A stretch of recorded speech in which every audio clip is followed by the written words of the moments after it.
Maharashtra top 10 में आपका स्वागत है। आइए देखते हैं महाराष्ट्र की वो खबरें जो सुर्खियों में रही। राज्य में निवेश को नई ऊर्जा देते हुए मुख्यमंत्री देवेंद्र फडणवीस ने कुंभ उद्योग संगम और नासिक डिस्ट्रिक्ट इन्वेस्टमेंट समिट 2026 में हिस्सा लिया। जिला विकास और उद्योग को बढ़ावा देने के लिए निवेश पर ज्यादा ध्यान केंद्रित करते हुए उद्योग विभाग ने सिंहस्थ के मौके पर बड़ा निवेश आकर्षित किया। आज मला अतिशय आनंद आहे की 300हून अधिक सामंजस्य करार जिल्हा स्तरावर झाले। जवळपास 13,190 कोटी रुपयाची गुंतवणूक याच्यामध्ये अपेक्षित आहेत। 32,000 नवीन रोजगार या ठिकाणी तयार होत आहेत। महाराष्ट्र के मुख्यमंत्री देवेंद्र फडणवीस ने पुणे, नासिक, छत्रपति संभाजीनगर और नागपुर में बुनियादी ढांचे को मजबूत करने और शहरी विकास की बड़ी योजनाओं को मंजूरी दी थी। देवेंद्र फडणवीस की अध्यक्षता में हुई समीक्षा बैठक में दोनों उप मुख्यमंत्री एकनाथ शिंदे और सुनेत्रा पवार भी मौजूद रहे। सीएम ने पीएमआरडीए के लिए 4,628 करोड़ रुपए का बजट जारी किया और अगले 6 महीनों में स्ट्रक्चरल डेवलपमेंट प्लान तैयार करने के निर्देश दिए। योजना के तहत रिंग रोड, मेट्रो और कनेक्टिविटी जैसे प्रोजेक्ट्स को प्राथमिकता दी जाएगी। समीक्षा बैठक में कुछ और बड़े फैसले हुए। सीएम देवेंद्र फडणवीस ने नासिक के लिए 236 करोड़ रुपए के बजट को मंजूरी दी, तो वहीं नागपुर में outer ring road, integrated transport hubs और international business and economic centre को मंजूरी मिली है। मुख्यमंत्री ने छत्रपति संभाजीनगर में भूमि अधिग्रहण तेज करने और योजनाओं को सरल बनाने के निर्देश दिए हैं। सरकार का कहना है कि इन फैसलों से बुनियादी ढांचा मजबूत होगा और नागरिकों को बेहतर सुविधाएं मिलेंगी। मुख्यमंत्री देवेंद्र फडणवीस ने प्रशासनिक कामकाज को अधिक पारदर्शी और कुशल बनाने के लिए टेकवारी 2.0 के तहत महाराष्ट्र टेक लर्निंग वीक का शुभारंभ किया। इसके तहत राज्य के करीब 10 लाख सरकारी कर्मचारियों को AI, IoT, blockchain, cyber security और डिजिटल गवर्नेंस की ट्रेनिंग दी जा रही है। मौके पर मौजूद उप मुख्यमंत्री सुनेत्रा पवार ने कहा कि टेकवारी 2.0 सरकारी कर्मचारियों के लिए सिर्फ एक ट्रेनिंग नहीं है, बल्कि लगातार सीखने, खुद का विकास करने और एक आधुनिक नजरिया अपनाने का महत्वपूर्ण अवसर है।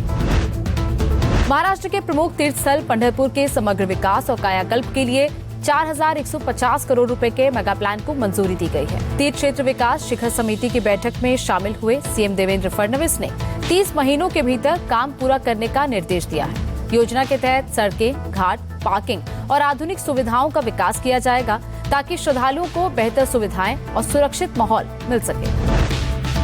महाराष्ट्र में महिला उद्यमिता और आत्मनिर्भरता का उत्सव मनाया जा रहा है। मुख्यमंत्री देवेंद्र फडणवीस ने महालक्ष्मी सरस प्रदर्शनी का उद्घाटन किया और उम्मीद के तहत आयोजित स्टॉल्स का निरीक्षण भी किया। राज्य भर से आए महिला स्वयं सहायता समूहों ने हस्तशिल्प, हैंडलूम, फूड और ऑर्गेनिक उत्पादों को शोकेस किया। इस पहल के जरिए महिलाओं को बाजार, पहचान और आत्मनिर्भरता तीनों को मजबूत करने का मौका मिल रहा है। नागपुर में सीएम देवेंद्र फडणवीस ने लक्ष्मी नारायण अभिनव प्रौद्योगिकी विश्वविद्यालय यानी कि LIT के नए परिसर का भूमि पूजन किया और कहा कि भविष्य में ये वर्ल्ड क्लास इंजीनियरिंग हब होगा। उन्होंने कहा कि ये परिसर देश और दुनिया के लिए कुशल इंजीनियर तैयार करेगा और राज्य में तकनीकी शिक्षा एवं रिसर्च इंफ्रास्ट्रक्चर को नई ऊंचाई देगा। नागपुर में मुख्यमंत्री देवेंद्र फडणवीस ने विकास कार्यों का निरीक्षण किया और government medical college, Indira Gandhi medical college, sports complex और प्रशासनिक भवनों समेत कई प्रोजेक्ट्स की समीक्षा की।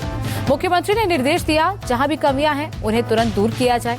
साथ ही स्वास्थ्य सेवाओं और मेडिकल एजुकेशन को मजबूत करने पर जोर दिया गया। उन्होंने कहा कि महात्मा फुले स्वास्थ्य योजना के जरिए सरकारी अस्पतालों को और सशक्त बनाया जा रहा है, जिससे मरीजों को बेहतर इलाज मिल सके।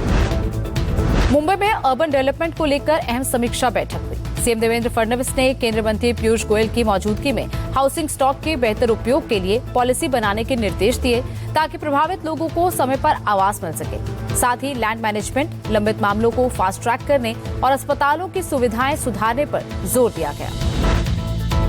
महाराष्ट्र के राज्यपाल ने टीबी मुक्त भारत अभियान में एक बड़ी पहल की, जिसके तहत मई के दूसरे सप्ताह में कुर्ला और मुंबई के दूसरे हिस्सों में मौजूद झुग्गी झोपड़ियों में कैंपेन चलाया जाएगा, जिसमें राज्य का हेल्थ डिपार्टमेंट, मुंबई महानगर पालिका तथा रेड क्रॉस सोसाइटी और विश्वविद्यालयों को शामिल किया जाएगा। कैंपेन के दौरान हेल्थ डिपार्टमेंट, मुंबई महानगर पालिका टीबी स्क्रीनिंग करेंगे और रेड क्रॉस सोसाइटी टीबी से जुड़ी अवेयरनेस, एजुकेशन और आउटरीच करेगी।